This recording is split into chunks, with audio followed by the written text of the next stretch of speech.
कोल्हापूर परिक्षेत्रातील 5 जिल्ह्यांमध्ये model code of conduct लागू झाल्यापासून सर्वत्र चोख बंदोबस्त ठेवण्यात आला होता। 5 जिल्ह्यांचे पोलीस अधीक्षक आणि त्यांच्या चमू यांनी अत्यंत परिश्रम घेऊन मेहनत करून या पूर्ण कालावधीत मतदानाच्या दिवसापर्यंत चोख बंदोबस्ताचे नियोजन केले आणि त्यामुळे सर्व मतदान प्रक्रिया अत्यंत शांततेत आणि सुरक्षित वातावरणात पार पडलेली आहे। या काळामध्ये मोठ्या प्रमाणात VIP सिक्युरिटी, दौरे, सभा आणि वेगवेगळ्या प्रकारचे प्रचार, वेगवेगळ्या प्रकारच्या अफवा किंवा त्याचे निराकरण, प्रतिबंधक कारवाई, आंतरराज्य आणि आंतरजिल्हा स्तरावरचे चेकपोस्ट, फ्लाइंग स्क्वॉडमार्फत तपासणी, वेगवेगळ्या अवैध पदार्थांवर आणि त्यांच्या व्यवसायावर धाडी घालणे, या सगळ्या प्रकारे कारवाई पोलिसांमार्फत करण्यात आली होती आणि त्याचा सर्व परिणाम एकंदरीत मतदान प्रक्रिया शांततेत पार पडण्यात झालेला आहे। काही ठिकाणी जे तांत्रिक गुन्हे आहेत ते दाखल करण्यात आले आणि त्यांचा तपास सुरू आहे।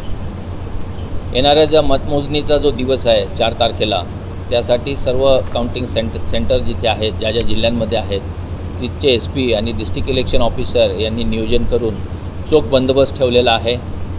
जे काही प्रतिबंधक आदेश आहेत त्यांची अंमलबजावणी करण्यात येईल। कुठेही अवैध प्रकारे मिरवणुका काढणे, हुल्लडबाजी करणे, शांततेचा भंग करणे असे प्रकार होऊ नयेत यासाठी patrolling mobiles, fix points, static guards, static forces हे सगळे ठेवण्यात आलेले आहेत। स्थानिक पोलिसांच्या मदतीला विशेष सशस्त्र दल आणि होमगार्ड यांची मदत घेण्यात आलेली आहे। त्यामुळे मला नागरिकांना आवाहन करायचं आहे की त्यांनी मतमोजणीच्या दिवशी कोणत्याही अफवांना किंवा कोणत्याही अपप्रचाराला बळी पडू नये, पोलिसांची मदत घ्यावी, डायल 112 किंवा स्थानिक पोलीस स्टेशन अधिकारी आणि पोलीस अधीक्षक यांना फोन करावा। डायल 112ला जो प्रतिसाद वेळ आहे तो कमी करण्यात आम्हाला यश मिळालेलं आहे। कोल्हापूर जिल्ह्याबाबतीत सांगायचं तर जवळपास 6.5 मिनिटापर्यंत हा वेळ खाली आलेला आहे आणि कॉल करण्याचे प्रमाण नागरिकांकडून वाढलेलं आहे। याचा अर्थ की पोलिसांबद्दल जनतेला थोडा विश्वास जो आहे तो वाढत आहे आणि मदतीचे फोन केल्यास त्वरित मदत मिळण्याची हमी देण्यात आलेली आहे। जिल्हा पोलीस दलांकडून वेळोवेळी अवैध गुन्हेगारांवर कारवाई करण्यात आलेली आहे।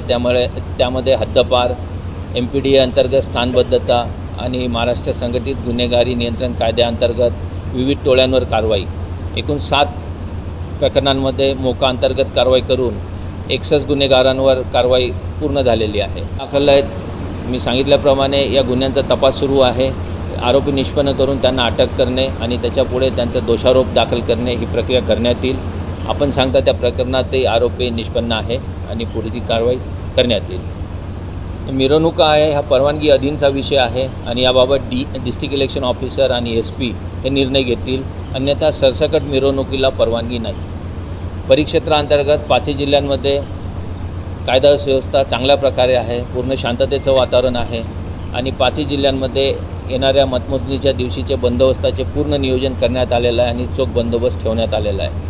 त्याच्यानंतर येणारे बकरीद आणि तो उत्सव याची नियोजन केलेलं आहे आणि त्याचंही शांततापूर्ण उत्सव साजरा होईल अशी आम्हाला आशा आहे। नागरिकांनी स्थानिक पोलिसांना सहकार्य करावे आणि काही माहिती असल्यास, काही गोपनीय वार्ता असल्यास आपल्या नजीकच्या पोलीस स्टेशनला अधिकाऱ्यांना कळवावे ही माझी विनंती आहे।